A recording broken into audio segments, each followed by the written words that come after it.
It finally happened. Apple succumbed to the AI hype, bringing us one step closer to the tech dystopia we've all been anticipating.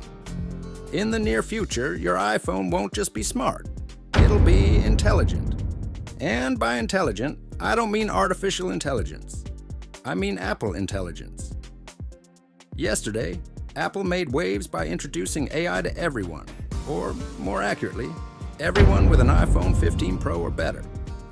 This new feature can analyze your photos and emails to provide ChatGPT prompts, help you cheat on your homework, send uncanny generated photos to your friends on their birthdays, and so much more.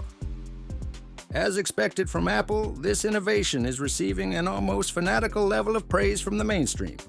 However, it also has its detractors, including Elon Musk, who made a toothless threat to ban these intelligent Apple products from his companies.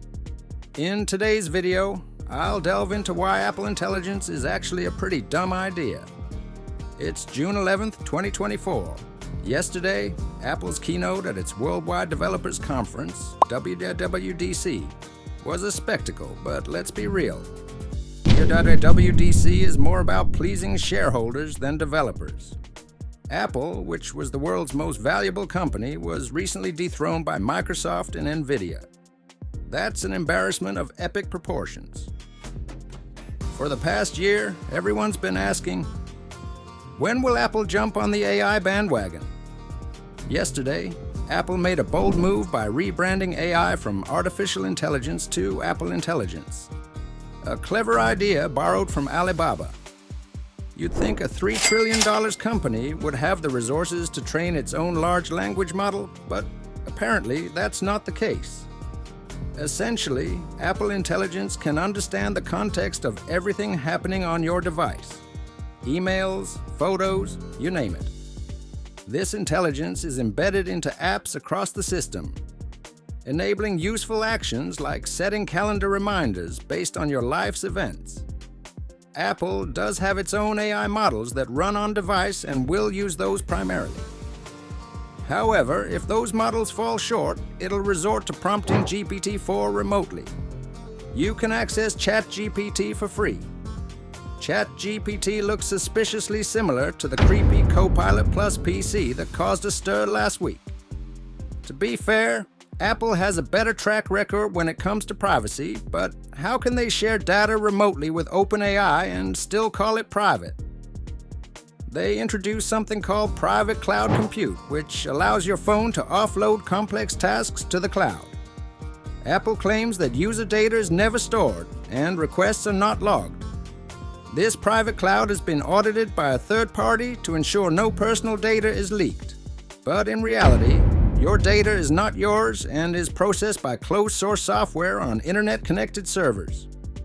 Apple claims it won't allow government backdoors, but for true privacy enthusiasts, this is probably a deal-breaker. Even crazier is Apple's partnership with OpenAI. It's a big win for Microsoft, whose technology is now deeply integrated into Microsoft and Apple products, and who is entitled to 49% of OpenAI's future profits. It's a weird love triangle. Apple, Microsoft, OpenAI. Apple could also get Google involved by offering Gemini as an alternative to GPT-4. But ultimately, the average consumer doesn't care about privacy. He just wants a useful iPhone.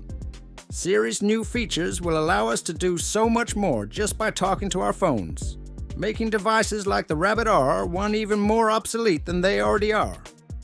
Apple Intelligence will also mean the end for many startups.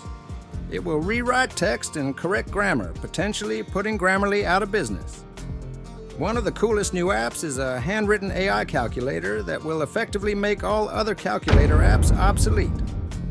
Additionally, the iPhone can generate mediocre AI images and even create custom emojis. The biggest loss, however, may be what acts as a ChatGPT wrapper, since the iPhone is essentially a ChatGPT wrapper.